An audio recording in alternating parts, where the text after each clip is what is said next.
Chers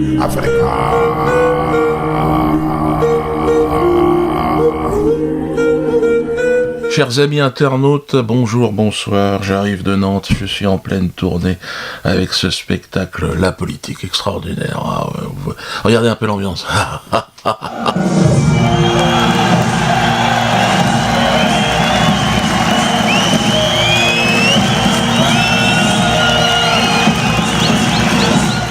Avec une première partie, on a Nolan qui était sur ces terres, les terres bretonnes. Nolan, ce jeune homme qui a giflé Manuel Valls, qui a redonné de l'honneur au peuple de France. Il n'est pas du rôle du bouffon, votre humble serviteur, de se prononcer sur le sérieux du second tour de l'élection présidentielle. Non, je laisse ça à mes collègues humoristes, journalistes, qui sont hystériques en ce moment. C'est à vomir, c'est insupportable. Un piètre spectacle, divertissement absolument infâme. Qui serais-je, moi, Dieudonné Mbala Mbala, histrion, pèlerin de la farce et du bon mot, pour donner un avis averti sur une question que je ne connais pas, sur un monde qui m'est parfaitement inconnu. Et plus je le regarde, et plus je me dis, merde, je connais vraiment rien. Alors, j'y pressens dans ce monde de la manipulation, de haut vol, bien sûr, de l'instrumentalisation, de la perversion, mensonge. Mais n'avons-nous pas les dirigeants que nous méritons, peuple de France ? Nous sommes possiblement un peuple de merde, je pense.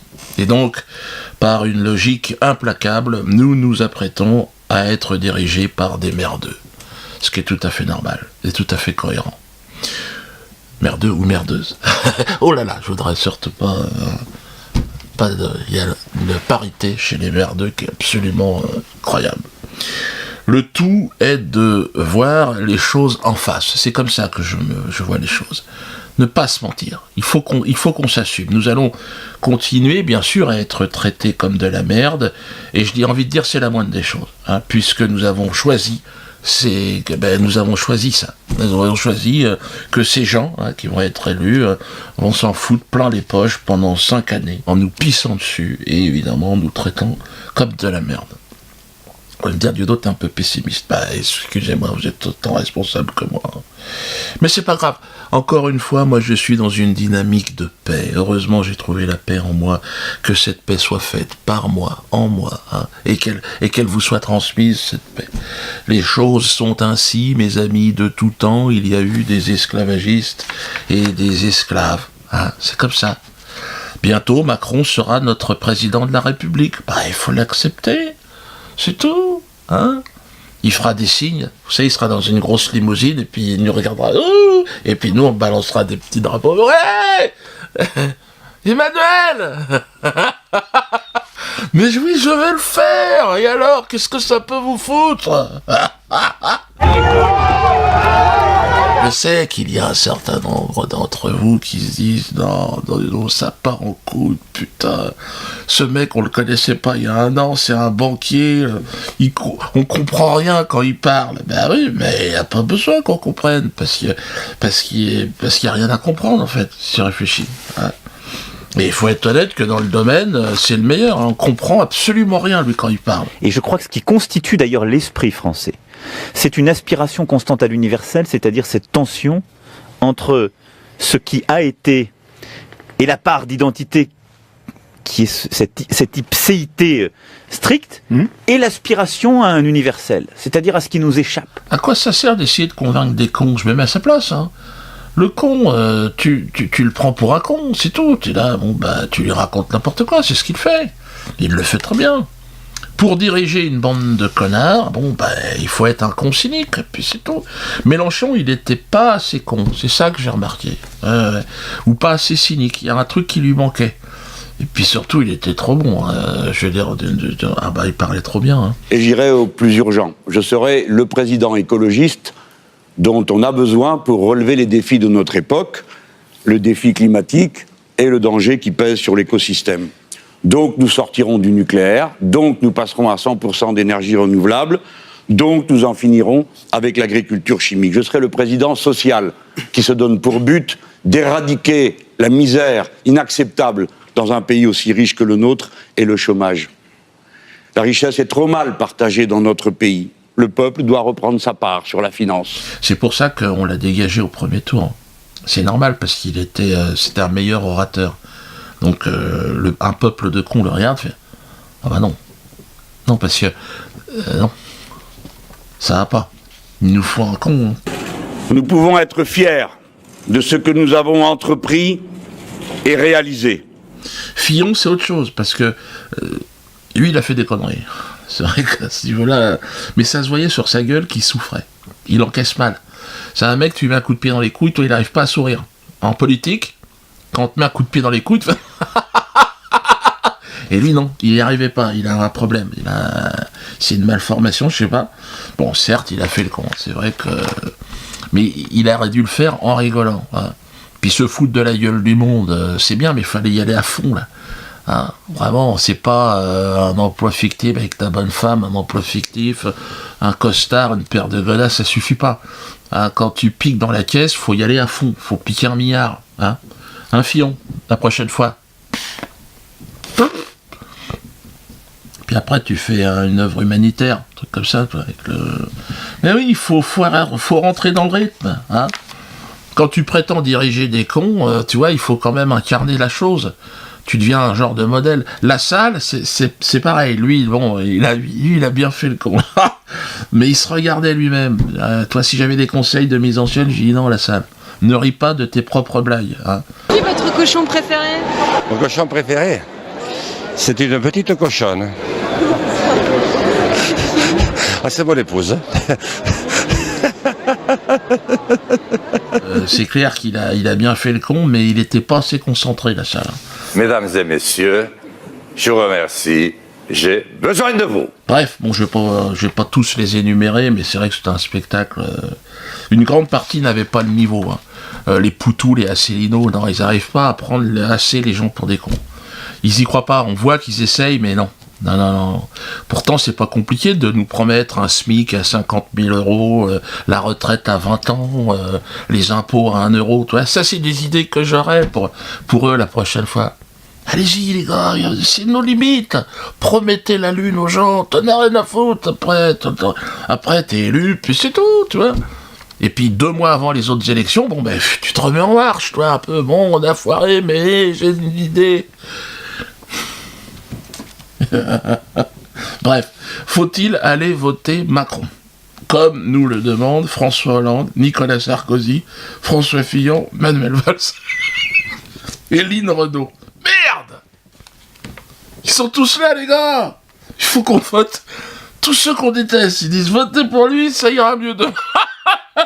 Ils ont tout foiré. Ils ont mis la France dans l'état dans lequel on se trouve, et ils nous disent bon, ça a foiré, mais il faut voter pour ce mec. Oh putain, tu vois, même en me relisant, je me dis c'est pas possible. Bon, sans compter en plus Wall Street, j'ai vu Barack Obama, le nègre de maison, tout le monde. Là, ils ont tout mis, tout le monde. Allez, votez Macron. Qu'est-ce que je vous dise? Ah non, c'est pas à moi, le bouffon bamboula, qui va vous dire ce que vous avez à faire. Ah non, votez en votre conscience, en votre âme et conscience, comme dirait Jean-Luc Mélenchon. Chacune d'entre vous sait en conscience quel est son devoir. Mais avez-vous une conscience? C'est la question qu'on peut se poser, vu le résultat des élections. Avez-vous, par peuple de France, la conscience d'être manipulé, d'être pris pour des cons? Pas sûr, ça. Donc à ce moment-là, allez voter Macron. Oui, ça me fout. Le week-end, ça vous prend 2 minutes, et puis bon... soyez cons jusqu'au bout, j'ai envie de dire. Parce que voter Le Pen, ça va... À quoi ça sert en plus de ça, vous allez vous mettre en risque? Tu t'imagines, toi, de sortir dans la rue, « je vote Le Pen !» Attention, hein, tu risques de perdre ton boulot. Dans une corrida, on vote pas pour le taureau. Tu vois, parce que là, ça a commencé à... Ah ouais, les insultes face à Marine Le Pen, c'est parti. Là. Ils ont sorti les banderilles, et crois-moi bien que l'autre toréador, là, ça va y aller. Dans 15 jours, je vous raconte pas à la réputation qu'elle va avoir. Elle va être habillée pour l'hiver. Même moi, je pense que si elle me demandait un selfie, là, dans 10 jours, je lui dis, non, Marine, dis donc, en termes d'image, là...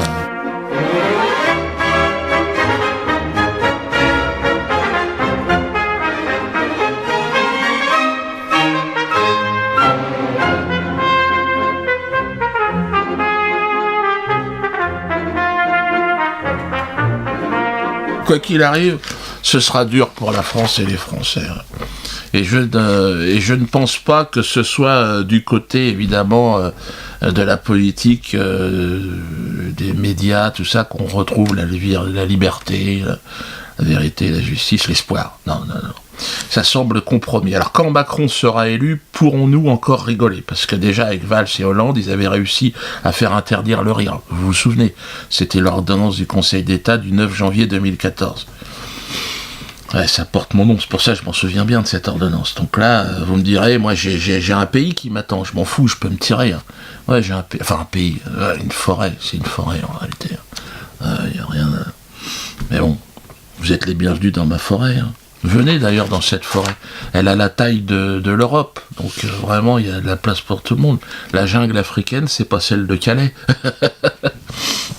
Puis il y a Habecté pour tout le monde, c'est le pays des éléphants. Au niveau gibier, je vois une cuisse de sauterelle, c'est un gigot d'agneau là-bas. Alors comment y aller, Dieudo? Attention, comment il faut quand même payer un billet. Bon ben pareil, toujours les mecs. Si je suis pas là, vous faites comment? J'ai l'impression que je vous ai expliqué comment récupérer votre pognon. Votre pognon, il est dans les banques. Il faut aller le récupérer. Hein, grâce à un anacrédit, ben, ça vous coûte rien un billet d'avion.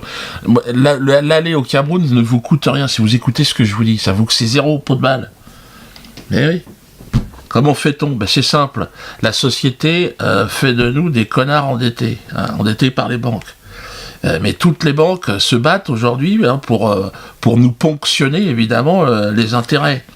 Les intérêts d'ailleurs qui ne sont pas toujours légaux. C'est pour ça d'ailleurs si vous avez contracté un prêt immobilier pour acheter une maison, n'hésitez pas à envoyer votre dossier. Vous pouvez récupérer jusqu'à 50 000 euros parce que c'est un accident industriel. Les TEG avec l'Europe et tout ça, ils font n'importe quoi. Ce qui fait que finalement, vous allez devant un tribunal et puis des jurisprudences, il y a que ça. Et à Anacrédit, on est spécialisé. C'est gratuit. Envoyez. On va faire le diagnostic. Hein. Puis après, si évidemment il y a une procédure à lancer, là, ce sera payant. On peut payer, mais bon, vous voulez faire quoi? Vous êtes fous, quoi. Pareil sur les impôts. Là, alors les impôts, on peut rien faire, moi, ça, parce qu'on n'est pas encore élus, nous. Mais bon, pour ce qui est RAC, c'était rachat de crédit, renégociation de crédit. Imaginez une grande bassine, on met tous nos crédits là-dedans. Donc tous les banquiers sont là. Et forcément, on va renégocier les taux à la baisse. Vous comprenez? Est-ce que vous me suivez? Et rien que la différence de tout ce que ça représente. Vous pouvez venir au Cameroun, croyez-moi. Et vous pouvez vivre un petit bout de temps là-bas. Parce que c'est pas le prix de banane. Vous pouvez même passer une année. Alors bon, ben oui. Grâce à Internet, nous libérons, hein, que ce soit avec l'assurance, beaucoup aussi. Dieudo, alors c'est quand qu'on est compagnie d'assurance? Ben, faudra attendre un petit peu, les gars. Mais on est intermédiaire, comme pour les banques, on est encore des intermédiaires. Faut pas rêver, les gars. C'est notre nombre qui nous permet de négocier, mais c'est tout ce qu'on peut faire pour l'instant. Mais doucement, on se construit. Hein.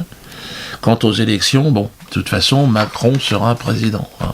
À moins peut-être qu'une grâce divine tombe sur la France, hein, et permette une rencontre entre Le Pen et Mélenchon, hein, les deux généraux de la France libre, Leclerc et Delattre de Tassigny, hein, réconciliés pour libérer la France. Oh, on peut se prendre à rêver, pourquoi pas.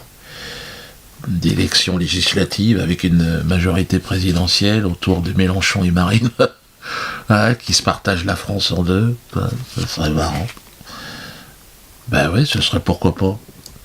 Il faut être un peu con pour l'imaginer, mais bon, je pense que vous avez gobé pas mal de conneries, pourquoi pas celle-là, quelque part. Hein. Parce que qui a contribué à faire croire aux Français que l'intégralité des hommes politiques était malhonnête?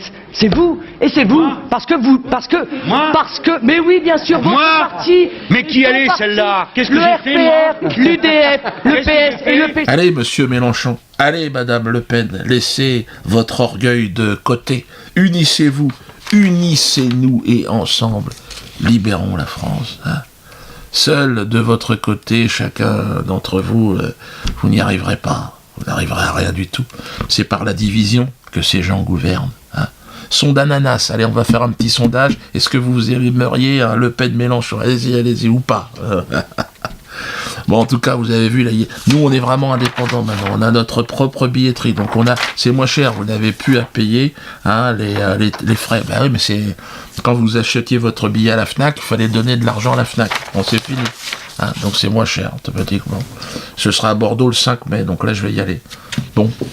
Jean-Luc, téléphone à Marine. Nous redeviendrons un pays qui a du bonheur à vivre ensemble. Africa.